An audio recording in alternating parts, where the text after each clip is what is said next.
StrayAllDay.com. Now tuned into the show where you learn the discipline to show up day after day to do the work, the confidence to put yourself out there boldly and authentically, and the mental toughness to continue showing up, doing the work, putting yourself out there, even when the success you've expected to achieve has yet to be achieved. And on top of all this, you get a huge dose of personal initiative. That is the go-getter energy that moves any one of us, including yourself, to go and make things happen instead of waiting for things to happen. And then we put all this together into a series of frameworks, approaches, insights, strategies, and techniques all underneath the umbrella of one unifying philosophy that is called work on your game.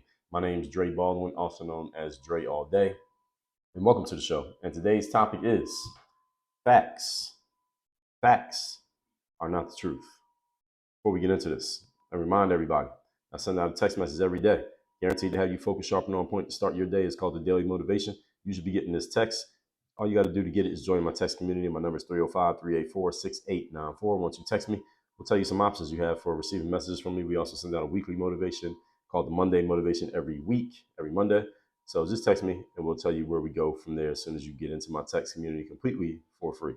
Secondly, Work on Your Game University. That is the place where I do all my coaching. Any of you would like to be coached by me directly, there is only one way and only one place that it happens, and that is at Work on Your Game University. All you have to do is go to that URL that I just gave you is down below in the description as well. It is workonyourgameuniversity.com. If you want to work with me directly, you want to have me as your personal coach, I do offer that to some select people. I also have some group coaching mastermind options for those of you who would prefer a group option.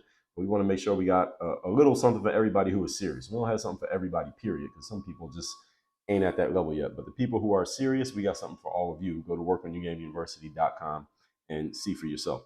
Now, getting into today's topic, which is facts are not truth. Now, I often like to use the definition of words when making such a comparison in episodes like this one, where I'm helping you all understand there's a difference between these two terms. But I'm not going to do that here today, only for one reason, because the definitions of these words actually use each other in them. So when you look up the truth, it says something about things being factual. You look up facts, you say something that is actually the truth. So it doesn't really serve the purpose of the point I want to get across today is that they meant the same thing. They wouldn't be two different words. It would just be one word that just said whatever it said. We wouldn't need both words if they both meant the exact same thing. So they do not mean the exact same thing. And even in context, in or out of context, for the most part, they don't mean the same thing. So in my points today, I will make sure that you understand the clear difference between these two terms, specifically how they're used contextually in today's world. Point number one, topic once again is facts are not the truth. Let's talk about this word facts, F-A-C-T-S. This is something that people say these days. If somebody says something that they agree with or something that is actually provable, they say facts. All right, facts. This person did this, facts. This person had this many points in the game, facts. This person went to jail, facts. People say facts as a way to basically strengthen their argument. It's a fact that this thing occurred, whatever it is. Here's the challenge with a fact, ladies and gentlemen. You should always keep this in mind whenever you are presenting something that is indeed a fact, or you are backing up your point by sharing that what you just said or put out there or posted, whatever, is a fact. This is something you got to keep in mind. A fact can be taken out of context. A fact can be taken out of context. For example, it is a fact. There was a particular game where Michael Jordan, he was actually playing down here in Miami. He's playing against the Miami Heat in a playoff game. And Michael Jordan made, at one point in the game, he had made 2 out of 22 shots that he had attempted. He had shot the ball 22 times. Only 2 times did the ball actually go in the basket. That's not very good. Okay, and the Bulls lost this particular game. And it's a playoff game at that. Now, that is 100% fact. Everything I just told you. You can look it up and find it. I can even tell you what game it was. But this fact removes the context that, because let's say I just gave you that fact and said this is true about Michael Jordan. This is a fact about Michael Jordan. Not true, but a fact about Michael Jordan. And I could prove it. And I could prove that, what I just told you. If you didn't know anything about Michael Jordan, you might think, well, Michael Jordan must not have been that great of a player, right? If that's all you had, because the fact was taken out of context.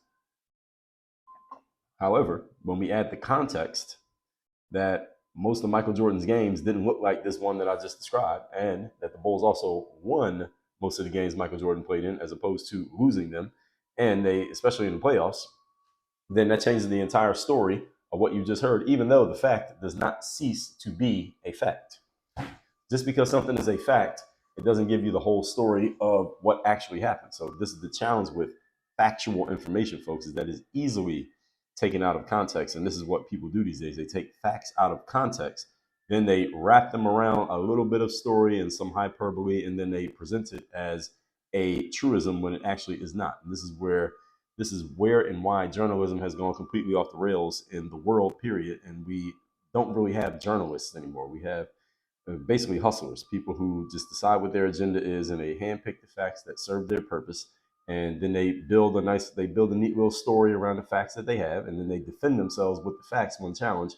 And people who don't have the ability to critically think and dissect what they're doing, it's hard for you to come against them. I know how to dissect these people, and I'll pick them apart. That's why none of them want to engage with me on a public forum, because I'll destroy them, I'll undress them. But many people don't have the ability to do this, so you are easily fooled by nonsense. So just because something is a fact does not mean it's the whole truth. Facts can be easily taken out of context, and they are often done. This often happens in today's world by people whose aim is to lead you towards some predetermined conclusion. And sometimes they are misleading you because they're misleading you to think something is not actually uh, true, or they are not misleading you, they're just leading you because they're taking you somewhere that you actually want to go. And when I did my episode on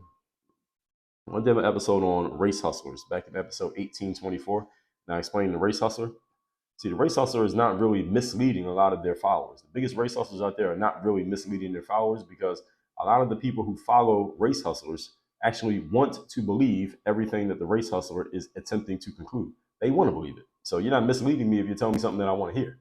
So when I went over Mr. Ibram X. Kendi's book on anti-racism, episodes number 1788 through 1791, and I deconstructed his book, which I read 2 times because I just had to make sure I heard what I thought I heard in the book, because I listened to the audio version.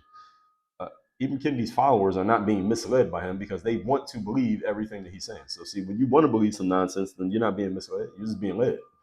It's leading you where you want to go. Now, if somebody is leading you somewhere that you otherwise would not go, then that's a different story. Politicians are very good at hand-picking facts and leaving out the bigger picture, leaving out the context. Actually, every politician does this, and they do it. It is basically a feature of the job when you're in politics, especially in the United States. You have no choice but to do this, because if you gave people the full context of what was actually happening, then you had to give people the ugly, raw, and real truth, and you wouldn't get enough people strongly enough on your side to win an election. This is one of the reasons why I told you that. Let me see if I can find that episode where I talked about this. Episode 1667, I explained to you why I would be a failure as a politician. I would be a complete failure as a politician. I don't know if I would ever, maybe I can win maybe at the local level, but I can never win any big elections. I would fail. Why? Because I am too objective and I tell people the truth too often. And you can't succeed in politics being objective, and you cannot succeed in politics telling people the truth. The only way you can succeed in politics is you have to have a side, and you have to, at times, play around with the facts and massage the truth and take things completely out of context in order to stir up and rile up a strong enough base through which you can win enough votes to win an election. See, I would never win enough votes to win an election because I am too objective with people. I tell people the objective truth too often. So I wouldn't tell you enough of the things that you wanted to hear to get you strongly enough on my side to vote for me. And my opponent would do that, and they would beat me, because that's the game of politics. This is why I stay in my lane and I do not get into politics, because I know that I would fail at it, because I just don't, it's not part of my mental makeup to do that. But there are people out there who will gladly do it, and they will use you in the process of doing so. And I will call those people out here on this feed, as I have done in the past, and I will do in the future. So politicians, social justice activists, they are very clever at doing this. This is what they do literally for a living. This is literally their job. This is the most important skill that they have. As a matter of fact, their entire careers, as I just said, are based on their ability to do this well and do it consistently. If they couldn't do this, they wouldn't have their careers.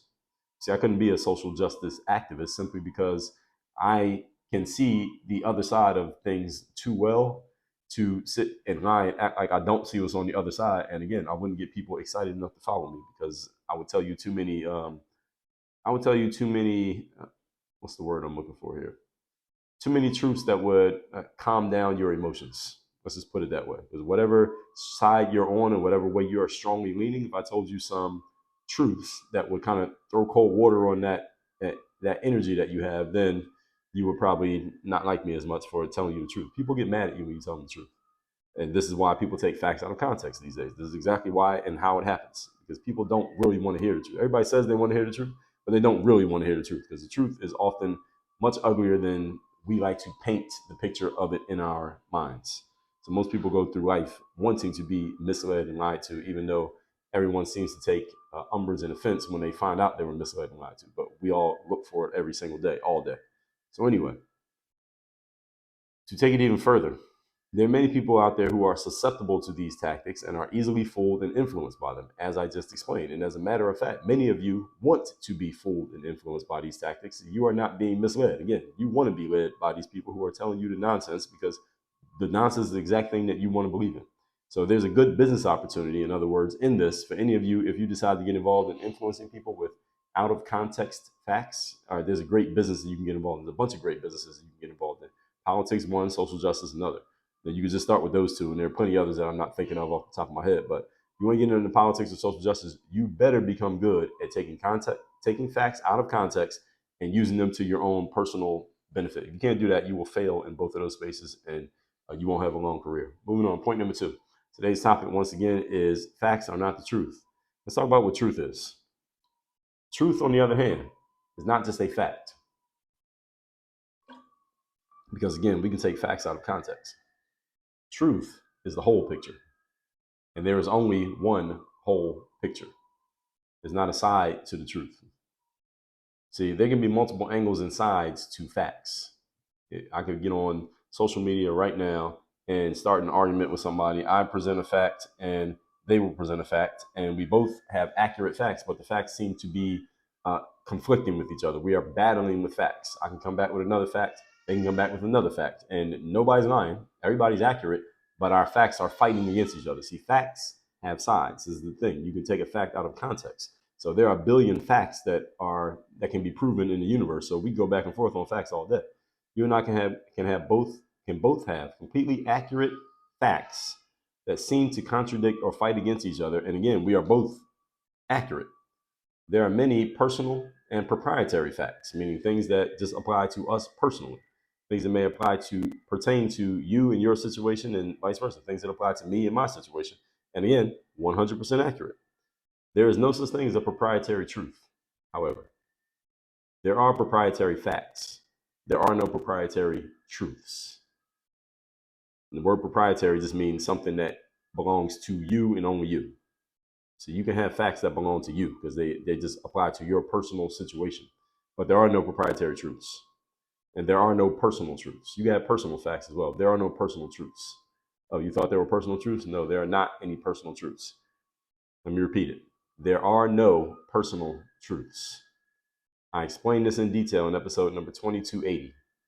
In episode 2280, I explained to you there is no such thing as my truth. There is no such thing as your truth. There is only the truth. There is no such thing as my truth.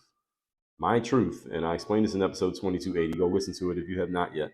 My truth is a phrase that people started using. It's become more popular over the last 5 or so years. People started using this phrase as a shield from which they can share an opinion or perspective, but they call it my truth so that it cannot be challenged or debunked. Because you call something your truth and you're saying, well, it's just my way of looking at things, so don't challenge or debunk me because it's just my truth. But if you said this is my opinion, now opinions can be challenged. If you said this is my fact, someone can challenge your fact and prove to you that your fact is actually not a fact. Or if you say this is just what I think, somebody can challenge what you think. So if you say it's your truth, then it's kind of like something that shouldn't be challenged, right? It's just what I believe and don't question me. Is an escapism tactic that people use to shield themselves from being challenged or questioned when they say something that could be and should be challenged or questioned. That's what my truth means. It's like if I came to your house, you invited me to your home, and I got into your house and I said, well, your carpet's dirty, your wife is fat, your dog is ugly, and your kids are bad bastards, and I don't like your furniture. And you got upset with me. You said, hold on, Dre, you're in my house. How are you disrespecting me in my house? And I said, well, hey, I'm just telling you my truth. All right, is that acceptable? No, it's not. But see, this is exactly what people do. They share all their opinions and beliefs, and they say, well, it's just my truth. Well, fuck your truth. There's no such thing as your truth. There's only the truth, and there's only one. There's only one truth. The truth does not have an angle. The truth does not have a perspective. There is only one. There are no pluralities to truth, meaning you can't put three people in a room and each one of us has a different truth. No, bullshit.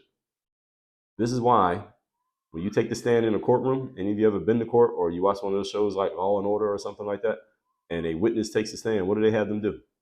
Swear on the Bible to do what? Tell the truth, the whole truth, and nothing but the truth. Isn't that what they say? Notice that they don't say tell your truth. They don't say tell your truth or know how you see things. No, the truth.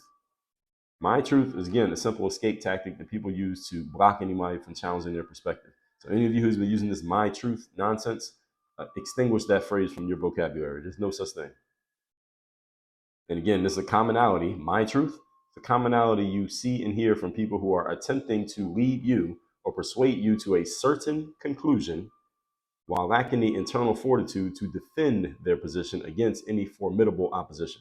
There's some people who I know personally who do this, and they use the whole my truth frame to block anybody from challenging their position. But if you really believe your position, then you shouldn't have a problem facing any challenge to it. Now, I told you all, I got, what episode are we on here? So according to my documentation, this is episode number 2737 in the History of the Working Your Game Masterclass. I have over 1,000 hours of material of just me speaking completely on the record of the things that I believe, the things that I see, the things that I have asserted to be true, the things that I have asserted to be nonsense and garbage. And I offer any of you has a standing offer to challenge me on anything that I've said here, and I will stand on it and defend it. Or I will tell you, hey, I thought that when that episode came out, but here's a episode where I followed up and I had a different perspective or an updated perspective on that. So listen to this one, and if you still want to challenge it, then come back to me. But you can challenge me on anything I have out publicly. I have more material out there in public than just about anybody. Nobody has more than me. Maybe somebody's tied with me, but nobody has more than me. I'm saying that to say this. You can challenge me on anything that I have that is out there publicly, that I have put out myself. You can challenge me on any of it if you disagree. Because I'll stand on my positions. I don't put something out that I'm not willing to defend. So there's no such thing as my truth. I would never say to you, well, it's my truth, so stop questioning me about it. That's garbage. That's another example of what we talked about yesterday, pussification of society. People just unwilling to stand on stuff, but they want you to listen to it while they talk about it. But then when it comes time for them to be challenged, they want to run away and they don't want to hear anything. Weaklings. Point number 3. Today's topic, once again, is facts are not the truth. Number 3, you can argue a fact. I can put out something to say this is a fact, and you could argue back and say, well, technically it is a fact, but, and then you can offer your counter fact, or we can argue about whether the fact is actually true or not. We can do a lot of back and forth. Just because somebody has a fact does not mean the conversation is over. Right? How many of you have ever seen somebody, or how many of you have, and sometime in the last 6 months, got into a back and forth verbal conflict with somebody, and both of you were presenting quote unquote facts in the situation? Right? You can argue about facts. Facts can still lead to an argument. Facts do not end the conversation. There's no argument to truth. When there's truth being shared, there's no argument. You can find about any circumstance, person, entity, or situation, factual information that can make that thing look bad or make it look terrible. Let me say that again. Any person, entity, situation, place, organization, period, you can find facts that will make that thing look completely terrible, like complete garbage, or you can find facts that make it look amazing. You personally, who's listening to this right now, if I was to dig through you and do as much research on you as I possibly could, and I know some people actually do this for a living, they do deep dives on people and they just find out all the stuff they can find out about you. Guarantee you, I know some people I can hire who, if I wanted to find some dirt on you and make you like a complete terrible person, there are people out there who do that for a living. Many are known as private investigators, but they're people who are known by other things. They can find dirt on you. If they want to find dirt, they can find it. All right, and they can present it in a way that makes you look bad. And that applies to every single one of us, including myself. And there are also ways that someone could go find a bunch of facts about you to make you look like a superstar. You look like you walk on water. That's the thing about facts. All right, they can be used for any purpose. That's what facts. That's the slippery thing about facts. There are facts that will support either side in any angle from which you choose to approach any situation, good or bad. This is why, just because you or anyone else can present a fact does not mean you are telling the whole story. Okay, you got a fact. You got facts on your side. Okay, fact is not the truth. It usually means, especially these days, when somebody says they're presenting facts, usually means they're not telling you the whole story. That's why they're presenting facts. So if you're telling the whole story, you present the truth. If somebody comes to me and saying they're spitting facts, or they're telling me facts, or you got facts, and sometimes people give me a compliment like, Dre, you're spitting facts. I really wish people wouldn't say that. They should say, Dre, you're spitting the truth, because that's what I give people here. I don't want to give you facts. I want to give you the truth. See, when truth is presented, there's no debate. There's no debate about truth. See, people can easily argue facts. So if you watch one of those myriad sports debate TV shows that come on daytime television these days, on damn near every network has it now. People are podcasting like this too, where they just debate stuff. The topic comes up, and they just sit there and debate and go back and forth. You'll see people going back and forth debating what? Facts. Not just opinions, facts. People will debate the facts. I got a fact, this guy got a fact, and she throws a fact out there, and we're all just debating between facts. It's basically a competition between who can better manipulate the facts to best entertain the audience. That's pretty much what those shows are. So if you haven't seen them, I just told you what they are. It's a competition, a public speaking competition about who can best manipulate the facts to entertain the audience. That's how you quote unquote win those TV show debates. And they're not really trying to win. The real thing is just to keep the conversation going so that the jobless people who are at home watching these shows at 10 o'clock in the morning on a Tuesday keep watching, and they have something to occupy their time while the TV networks and the advertisers just TV networks raking advertiser dollars by having your eyeballs on their content. That's really the game. That's the real hustle. If any of you thought that those people are actually really trying to debate and come to a conclusion, no, they're not trying to come to a conclusion. They want to keep it going for as long as possible so they can keep milking your attention and they can make money off it. That's the hustle. So again, I'm not knocking their hustle. It's actually a good business move. If I ever own a TV network, that's exactly what I'm gonna do. I'm gonna find all the people who ain't got nothing better to do with their time. I'm gonna milk your time. I'm gonna get paid off it, and you will not participate in the process. At least the process of money making. The time milking, you're 100% responsible for that. But this is the hustle. I'm not knocking their hustle. I'm just pointing it out. Okay. So these debate shows don't care about coming to a conclusion. That's not the goal. If they came to a conclusion, then there wouldn't be no more show. They wouldn't need a show anymore. If they debated and they said, okay, now that debate is settled, we don't ever have to talk about that again. Well, what are they going to talk about tomorrow? It wouldn't be another episode. So truth, on the other hand, folks, leaves no opening for debate. See, if those TV shows were about truth, there'd be no debate, and they wouldn't have a show. There would be no business if people just gave you the truth. There'd be no media if people just gave you the truth. Right? See, facts allow this cycle to continue. It allows the cycle to perpetuate because there's always different facts. See, when you're dealing with truth, there's a point at which there's nothing else to discuss. That's how you know the difference between a fact and truth. When a fact is being argued, or facts, quote unquote, are being argued, people will go back and forth forever. Sometimes I'm on Twitter. It's the only app that I scroll and will comment on something that somebody else posts. Twitter is the only place where I'll do that. Twitter/X, called X now. And on X, I see people. Sometimes I'll get into a back and forth with someone, usually someone who has some type of audience. They said something that got a lot of attention. And me and that person will have an exchange. We'll go back and forth, but it'll be back and forth a little bit. And if the person is prominent enough, and depending on the topic, it will lead to other threads of conversations, other people responding, and they start going back and forth, and random people going back and forth. And I'm getting tagged in all the exchanges because I was in the initial exchange that led to their exchange. And these people will go back and forth for days, like random people who I don't know. They will go back and forth with each other for days, arguing, posting facts and data and screenshots. And this is what these people do. See, this is the thing when you're arguing facts, folks. The conversation never ends. When you are arguing with someone over factual information, the conversation will never end because there's always more factual information to debate about. When you are having a conversation about truth, however, at some point there will come a point when there is nothing left to discuss. It's over because the truth has been achieved. We have achieved a conclusion. We have reached the truth. There is nothing else to debate. There is no counterpoint to the truth. This is one clear way that you can determine whether or not you are dealing with mere facts or you're dealing with truth. Because when you're dealing with truth, the conversation ends. When you're dealing with facts, it can go on forever. Let's recap today's class, which is facts are not the truth. And again, people often use these words. They conflate these words. They are not the same. Number one, facts can be taken out of context. I can show you a game where Michael Jordan played terribly and his team lost. Does that mean Michael Jordan's a terrible player? No, because when you put the full context around it, most of the time Michael Jordan played great, and most of the time his team won. But if you remove the context, you can make any fact look like anything you want to make it look like. That's the reason why facts are slippery, and you got to be careful when you claim that you have facts or somebody else claims they have fact. That does not really mean much. Number two, truth, on the other hand, is the whole picture, and there is only one whole picture. Facts have multiple sides and angles. Truth does not, and there is no such thing as a proprietary truth. There's no such thing as my truth and your truth. There is only one truth. Number three, you can argue facts. You cannot argue truth. Facts can be argued, truth cannot be argued. So when somebody comes out there telling you that they are giving you facts, you must have the ability to think critically. I'm talking to you, listener. You need to have the ability to think critically and understand when someone is attempting to persuade you to a certain conclusion based on facts. Just because someone has a fact does not mean the conversation is over.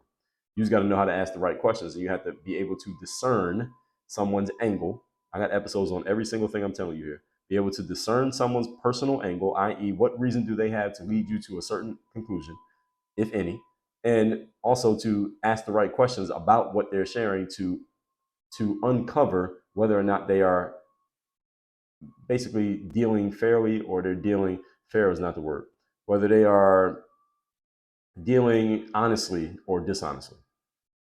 And you have to be very careful with people these days, because there are people who are very clever at doing this, and they're very good at leading people towards the conclusion they want to lead them to. Again, you get on social media, people do this all day, every day. They literally do it as a full-time business. I pointed them out, episode 1824. They're called the race hustlers. They do it on the topic of race, but there are other people doing it on other topics. So you got to learn how to think critically, folks, and arm yourself intellectually against these people, because if you don't, they're coming for you. As a matter of fact, many of them have already came from many of y'all. You don't even know it. With all that said, though, text me. My number is 305-384-6894. Get in my text community. It's free to join the community. We send out daily motivation, Monday motivation. Just text me, and you'll be in the community. Secondly, Work on Your Game University. That's the place where I do all my coaching. You want to work with me directly. You want to have someone to hold you accountable, someone you're talking to on a regular basis, to make sure that the information you have access to actually gets implemented, and the implementations are being implemented properly. That's the value of coaching, folks. It's not the information itself. It's the making sure you're being held accountable and that you are executing. And many of you reach out to me, tell me that you're not executing, not doing the stuff you're supposed to do, not consistent. All right, that's the reason why you need a coach. So you can actually follow through with all this information you have access to that you're doing nothing with. WorkOnYourGameUniversity.com. Work on your game. Dre, all